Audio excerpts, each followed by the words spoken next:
والصلاة والسلام على سيد الأنبياء والمرسلين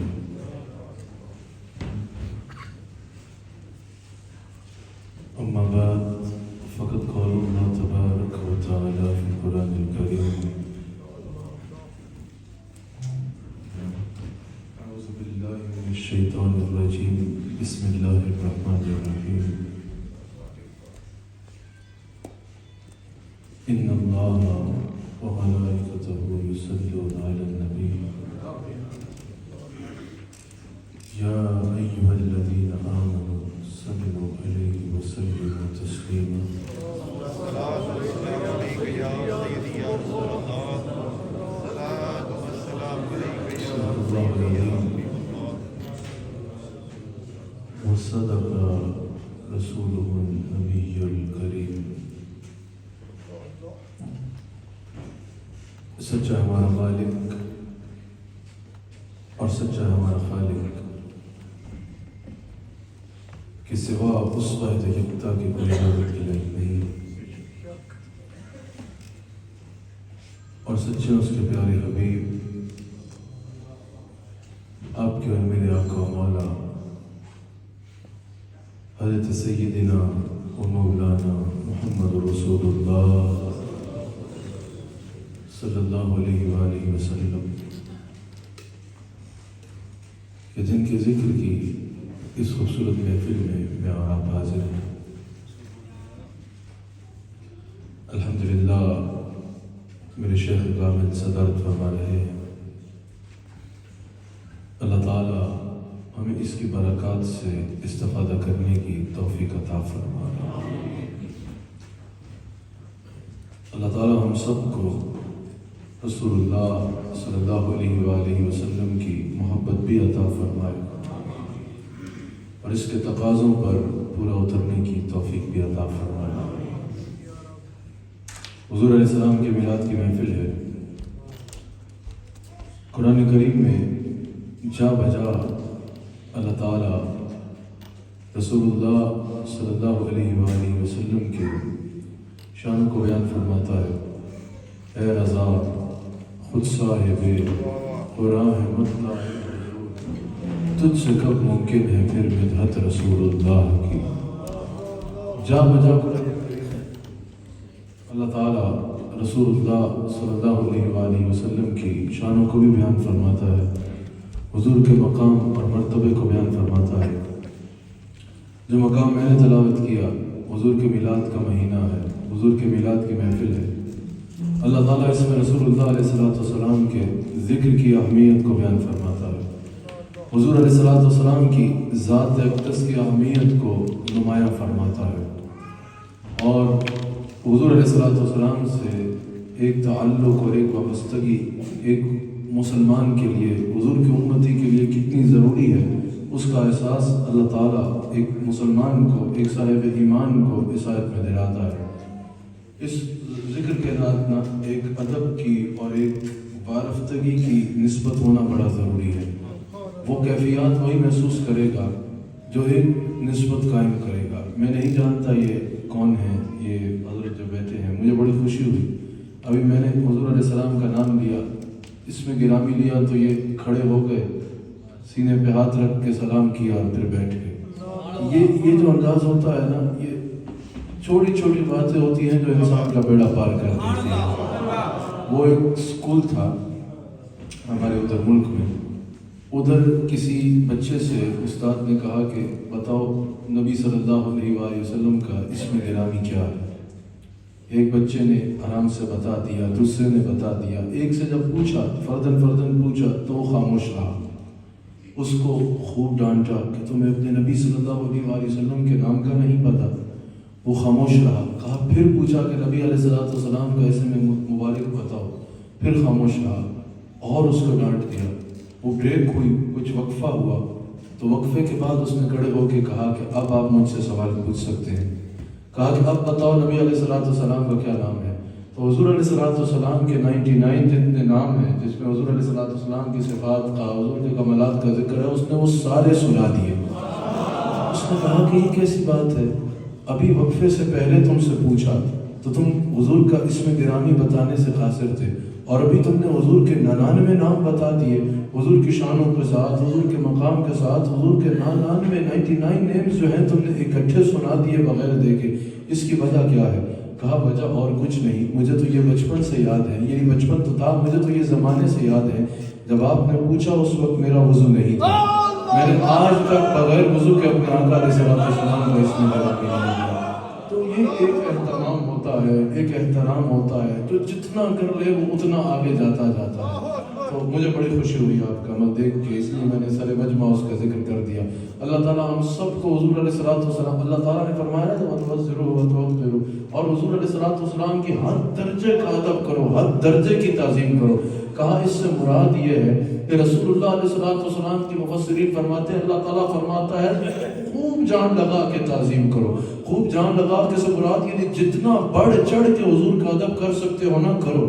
اب مجھے بتائیے، جب عروہ بن مسعود جو مکہ میں جب واپس آیا، حضور علیہ السلام کے دشمنوں نے جو اس وقت تھے، انہوں نے حضور علیہ السلام کی بارگاہ میں ڈائلاگ جب کر لیے جب بھیجا، تو پھر ساتھ عروہ بن مسعود کو جو ہے وہ سفیر بنا کے بھیجا کہ جاؤ ڈائلاگ بھی کر لینا، بات بھی کر لینا، اور ذرا معائنہ کر کے آنا، دیکھنا کہ وہاں پر حالات کیا ہیں۔ عروہ بن مسعود واپس آ کے کہتا ہے خدا کی قسم میں نے بڑے بڑے بادشاہ بھی دیکھے ہیں، بڑے بڑے بادشاہوں کے دربار بھی دیکھے ہیں، اور بڑے بڑے بادشاہوں کے درباری بھی دیکھے ہیں، خدا کی قسم مصطفیٰ جیسا بادشاہ کوئی نہیں اور ان جیسے غلام کسی کے پاس نہیں۔ کہا ہم نے تمہیں سفیر بنا کے بھیجا تھا، تم ناتخواں بن کے واپس آ گئے ہو، آ کے ہمارے بھیجے ہو اور ہمارے آگے آ کے، جو بخاری میں موجود ہے، ہمارے آگے آ کے ان کی تعریفیں کر رہے ہو۔ عروہ بن مسعود سے پوچھا کہ وہاں پر ایسا کیا دیکھ کے آئے ہو؟ کہا خدا کی قسم ان کے جذبے بھی بلند رہیں گے، ان کے پرچم بھی بلند رہیں گے۔ کہا ایسا کیا دیکھ کے آ رہے ہو؟ کہا میں نے دیکھا جب رسول اللہ صلی اللہ علیہ وآلہ وسلم دعا پھینکنے لگتے نا، صحابی زمین پہ نہ گرنے دیتے، بھاگتے اپنے ہاتھ میں حضور کا تھوک مبارک لیتے، اور کوئی منہ پہ مار لیتا اور کوئی اس کو سینے سے لگا لیتا۔ اللہ اکبر، کوئی اس کو سینے سے لگا لیتا۔ کہا پھر میں نے دیکھا کہ رسول اللہ علیہ السلام وضو کرتے ہیں، حضور علیہ السلام وضو فرما رہے ہیں، زمین حسرت بھری نگاہوں سے دیکھ رہی ہے، کاش ایک قطرہ مجھے بھی نصیب ہو جائے، کاش ایک قطرہ مجھ پہ بھی گر جائے۔ صحابہ ایک قطرہ بھی زمین پہ نہیں گرنے دیتے، ایسے لپک رہے ہیں جیسے پتہ نہیں کیا خزانے لوٹائے جا رہے ہیں۔ حضور کے وضو کا پانی جس کو مل رہا ہے، کوئی اس کو پی رہا ہے، کوئی اس کو چہرے سے لگا رہا ہے، کوئی اس کو سینے سے مل رہا ہے۔ کہا پھر میں نے دیکھا حضور کے بال مبارک کٹے تو کسی صحابی نے حضور کے منہ مبارک زمین پہ نہ گرنے دیے، کوئی اس کو لے کے وصیت کر رہا ہے کہ اس کو میری قبر میں دفنا دینا، کوئی اس کو لے کے اپنے خالد بن ولید دستار میں سی رہے ہیں، کوئی اس کو لے کے اپنی آنکھوں سے لگا رہا ہے۔ کہا خدا کی قسم جس آقا کے پاس ایسے غلام ہونا، ان کا ویسے حضور کا تو پرچم بلند رہنے کے لیے کسی کا محتاج نہیں ہے، لیکن وہ صحابہ کا بتا رہا تھا کہ جو اپنے آقا سے اور اپنے مالک سے ایسے وابستگی بلند رکھتے ہوں ان کے پرچم کبھی نیچے نہیں ہے۔ اور یہ جو حضور علیہ السلام کا ادب ہے، اب ان سے کوئی پوچھ لے کہ بھئی بتاؤ قرآن میں کہاں لکھا ہے کہ حضور کا نام آئے تو کھڑا ہو، وہ صاحب جھنڈے لگا رہے ہیں، ان سے کوئی پوچھے کہ بھئی قرآن میں کہاں لکھا ہے کہ میلاد کی خوشی میں جھنڈے لہراؤ۔ ہم ابھی یہاں آ رہے تھے تو ادھر بھی کئی لوگوں نے اپنے گھروں کو سجایا ہوا ہے، آپ کوئی پوچھے بھی کدھر حضور کے گھروں کو اس طرح سجانا قرآن میں لکھا ہے، یا کس حدیث میں حکم ہے کہ گھروں کو اس طرح میلاد کی رات کو سجایا جائے، تو اس سے کوئی الجھنے کی بات نہیں ہے، لڑا جھگڑا نہ کریں۔ آپ کو سمجھانے کے لیے بتا رہا ہوں کہ اگر یہ ہے تو قرآن میں حضور علیہ السلام کی خوشی کا تو ذکر ہے، لیکن یہ جو سوال ہے کہ بھائی بتاؤ جھنڈے کیوں لگا دی، یہ قرآن میں کہاں لکھا ہے؟ اگر آپ سے کوئی پوچھے کہ حضور کے اسم گرامی کی ایسی کھڑے ہو کے تعظیم کر رہے ہو، یا میلاد کا مہینہ آیا ہے تو جلوس نکال رہے ہو، یا اس طرح کی محفلیں سجا رہے ہو، بتاؤ براہ راست قرآن سے یا حدیث سے اس کا ثبوت پیش کرو۔ تو آپ پوچھیں کہ قرآن میں کیا اس کی مخالفت ہے کیا؟ قرآن میں اللہ تعالیٰ نے اپنے حبیب علیہ السلام کی آمد کی خوشی کا ذکر فرمایا، نعمتوں میں خوشی کرنے کا ذکر فرمایا، اور پھر حضور کو سب سے بڑی نعمت قرار دیا۔ تو اگر کوئی ایسا انداز اپنایا جا رہا ہے جس کا قرآن سے ٹاکرا نہیں ہو رہا، قرآن کے خلاف نہیں ہے، شریعت کے خلاف نہیں ہے، حدیث سے اس کی مخالفت نہیں مل رہی، تو پھر وہ کرنا تو صرف جائز ہی نہیں ہوگا بلکہ برکت کا باعث ہوگا، کیونکہ اب حضرات صحابہ حضور علیہ السلام کا لعاب تھوک مبارک لے کے اپنے چہرے پہ مل رہے ہیں، اور امام بخاری اس حدیث کو نقل کر رہے ہیں، اس کو نقل کر رہے ہیں۔ صحابہ حضور کے وضو کا پانی لے کے پی رہے ہیں اور چہروں پہ لگا رہے ہیں، اور امام بخاری اس کو نقل کر رہے ہیں۔ صحابہ حضور علیہ السلام کے منہ مبارک لے رہے ہیں اور اس کو تبرک کے طور پہ رکھ رہے ہیں، امام بخاری اس کو نقل کر رہے ہیں۔ اب صحابہ سے پوچھا جائے گا نا کہ قرآن کی کس آیت میں لکھا تھا کہ اس طرح حضور کے تھوک کو پی لو؟ قرآن کی کس آیت میں لکھا تھا کہ حضور کے بالوں کو اس طرح دستاروں میں سی لو؟ تو حضور علیہ السلام نے کب فرمایا تھا کہ میرے وضو کا پانی چہروں پہ ملو اور پی لو؟ وہاں بھی تو حکم نہیں تھا نا، لیکن یہ حکم تھا وَتُعَذِّرُوا وَتُوَقِّرُوا، ہر درجے کی تعظیم کرو، بڑھ چڑھ کے ادب کرو۔ تو کہا ادب، تعظیم اور محبت کے اظہار کا ہر وہ انداز جو قرآن و سنت کے مخالف نہ ہو وہ کرنا صرف جائز ہی نہیں ہوگا بلکہ قرب مصطفیٰ کا ذریعہ بنے گا۔ تو رسول اللہ صلی اللہ علیہ وسلم کے ساتھ بڑھ چڑھ کے محبت کا اظہار کیا کرو۔ اللہ تعالیٰ نے قرآن کریم میں ارشاد فرمایا ان اللہ و ملائکتہ یصلون علی النبی، کہ میرا اللہ اور میرے تمام ملائکہ میرے حبیب علیہ السلام پر درود و سلام بھیج رہے ہیں۔ یہاں پر اللہ تعالیٰ نے کوئی بھی یاد رکھنا، مقصود آگے حکم فرمانا، حکم فرمانا تھا جب لوگوں کو اور اہل ایمان کو حضور علیہ السلام پر سلام بھیجنے کے لیے۔ اللہ تعالیٰ نے پہلے ارشاد فرمایا ان اللہ و ملائکتہ یصلون علی النبی، میں اللہ میرے حبیب علیہ السلام پر درود بھیج رہا ہوں اور میرے تمام ملائکہ میرے حبیب علیہ السلام پر درود بھیج رہے ہیں۔ یہاں رسول اللہ علیہ السلام کی ذکر کی اہمیت دیکھو، اللہ فرما رہا ہے ان اللہ و ملائکتہ یصلون علی النبی، یہ جملہ اسمیہ ہے، یہ دوام کے لیے ہے۔ اللہ نے یہ نہیں فرمایا کہ صرف 12 ربیع الاول کو درود بھیجا جاتا ہے، یہ نہیں فرمایا کہ صرف سوموار کی صبح کو درود بھیجا جاتا ہے، یہ نہیں فرمایا کہ روزانہ صبح صادق کے وقت درود بھیجا جاتا ہے۔ اللہ تعالیٰ نے فرمایا ان اللہ و ملائکتہ یصلون علی النبی، میں نے بتایا یہ دوام کے لیے ہے۔ فرمایا کوئی لمحہ گویا کہ ایسا آتا ہی نہیں ہے جس میں اللہ اپنے حبیب پر درود نہ بھیج رہا ہو، ہر وقت یہ سلسلہ جاری رہتا ہے۔ اللہ تعالیٰ اپنے حبیب علیہ السلام پر درود و سلام بھیجتا ہے، پھر تمام ملائکہ اللہ کے حکم کے مطابق رسول اللہ علیہ السلام پر درود و سلام بھیجتے ہیں۔ 70,000 صبح اور 70,000 شام تو بارگاہ مبارک میں حاضر ہو کے پڑھتے ہیں نا۔ تمام ملائکہ ویسے بھی جس کی جو ڈیوٹی ہے وہ کر رہا ہے اور ساتھ مصطفیٰ جان رحمت پہ درود و سلام بھیج رہا ہے۔ اللہ تعالیٰ نے پہلے یہاں اہمیت کو بتا دیا کہ یہ وہ ذات ہے جس پر درود و سلام، جس پر درود ہر وقت میں بھیج رہا ہوں، یہ وہ ذات ہے جس پر درود ہر وقت میرے ملائکہ بھیج رہے ہیں، یہ وہ ذات ہے جس کا ذکر اپنی شان کے لائق جیسے میری شان کے لائق ہے ہر وقت میں فرما رہا ہوں، میرے تمام ملائکہ اس کا ذکر کر رہے ہیں۔ جب یہ لوگوں نے سمجھ لیا نا کہ ذات مصطفیٰ کی اہمیت یہ ہے کہ اللہ درود بھیج رہا ہے، پھر اس کے تمام ملائکہ درود بھیج رہے ہیں، اس کے بعد اللہ تعالیٰ نے اہل ایمان کو مخاطب فرمایا اور فرمایا یا ایھا الذین آمنوا صلوا علیہ وسلموا تسلیما۔ اب یہاں پر امام سخاوی نے سوال رکھا۔ امام سخاوی کہتے ہیں کہ یہاں سوال یہ ہے کہ اللہ درود بھیجنے کے لیے کافی ہے۔ اب آپ بتائیے جب اللہ کسی پہ درود بھیج رہا ہے، جب اللہ جس پر درود بھیج رہا ہے، اس کو کسی اور کی دعا کی ضرورت ہے؟ اللہ کی طرف سے جس کی طرف سلام آ رہے ہیں اس کو کیا کسی اور کے سلام پڑھنے کی ضرورت ہے؟ جب تمام ملائکہ جس پر درود بھیج رہے ہیں اس کو کیا یہ حاجت ہوگی کہ کوئی انسان آ کے ان کی بارگاہ میں درود پڑھے؟ اللہ اکبر۔ اب اگر کوئی یہ تصور کرتا ہے کہ یہ درود تو ہم جب پڑھتے ہیں تو نبی علیہ السلام کے لیے ایسے دعا کرتے ہیں، اگر کوئی اس کو صرف دعا سمجھ لے، صرف دعا سمجھ لے کہ ہم نبی علیہ السلام کے لیے دعا کرتے ہیں، یہ صرف آپ کے ذہن کو کلیئر کرنے کے لیے، اور ہم جو درود پڑھتے ہیں اس سے نبی علیہ السلام کو کوئی فائدہ ہوتا ہے، تو امام سخاوی کہہ رہے ہیں جب اللہ درود بھیج رہا ہے جس پر ہر وقت اللہ خود درود بھیج رہا ہے، اس کو کیا ہم جیسوں کے درود پڑھنے کی ضرورت ہے؟ کیا ہم جیسوں کا درود اس کو فائدہ دے گا پڑھنا یا نقصان دے گا نہ پڑھنا؟ تمام ملائکہ جس کا درود و سلام بھیج رہے ہیں، کیا وہ ہم جیسوں کے ذکر کرنے کا محتاج ہے؟ کیا وہ ہم جیسوں کے درود پڑھنے کا محتاج ہے؟ کہا ایسی بات نہیں ہے۔ امام سخاوی کہتے ہیں جب اللہ درود بھیج رہا ہے تو حضور درود پر محتاج نہیں ہے اہل ایمان کے۔ کہا پھر سوال یہ ہے کہ جب حضور کو ضرورت نہیں ہے تو اہل ایمان کو یہ حکم کیوں ہوا کہ حضور پر درود بھیجو؟ کہا اس کی وجہ یہ ہے حضور کو کسی کے درود پڑھنے کی ضرورت نہیں ہے، لیکن ایک صاحب ایمان کو صاحب ایمان بننے کے لیے مصطفیٰ پر درود و سلام بھیجنے کی ضرورت ہوگی۔ اللہ نے فرمایا ان کو ہماری ضرورت نہیں ہے، ان اللہ و ملائکتہ یصلون علی النبی، میں درود بھیج رہا ہوں، میرے سارے ملائکہ درود بھیج رہے ہیں، ان کو تمہارے ذکر کرنے کی یا تمہارے درود پڑھنے کی ضرورت نہیں ہے۔ کہا اگر تم ایمان والے ہونا چاہتے ہو اور تم ہمارے مقربین میں نام لکھانا چاہتے